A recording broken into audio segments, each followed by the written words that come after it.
जब सुने के होई भोजपुरी गाना, बस बजे के चाही गाना।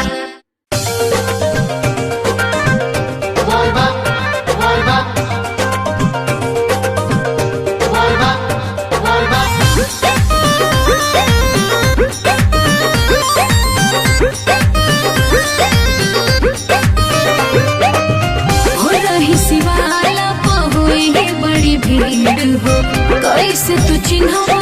लागल फिकीर हो हो रही सिवाला पहुए बड़ी भीड़ हो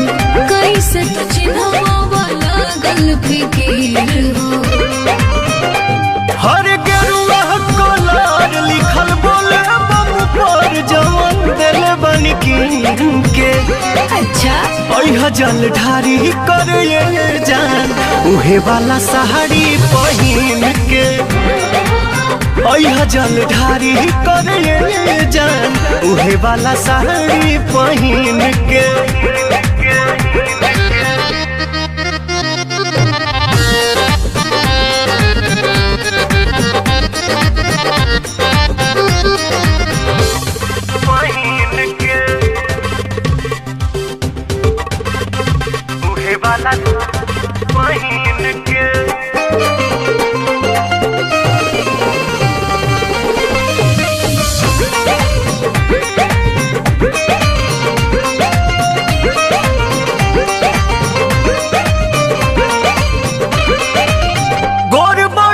कलर तो हमें खोली कहली हटी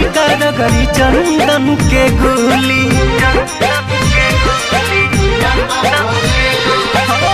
गोर बड़ू गेरुआ कलर तो हमें खोली कहली हटी गरी चंदन के गोली। सावन महीना जब से चढ़ गइल बा भक्तिया भाव दिल में भर गइल बा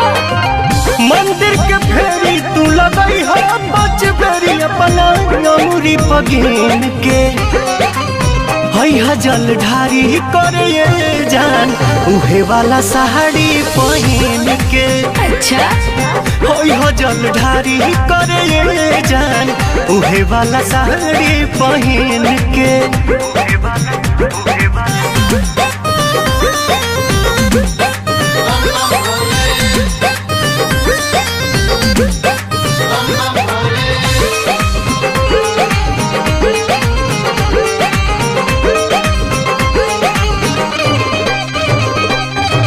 साचो कहीं लगता रुआ तना सुनर हो भोला कोरस केहू के लागे ना नजर हो साचो कहीं लगता रुआ तना सुनर हो बाबा कोरस केहू के लागे ना नजर हो तुहरे ला भूखल माने सावने सुमारी खुशबा पवन मन अरुला बिहारी पाके आशीर्वाद रखी शिव जी के याद ना भूल शुभ दिन के जल ढारी कर ये जान उहे वाला साड़ी पहिन के ठीक है जी जल ढारी कर ये जान उहे वाला साड़ी पहिन के ओके।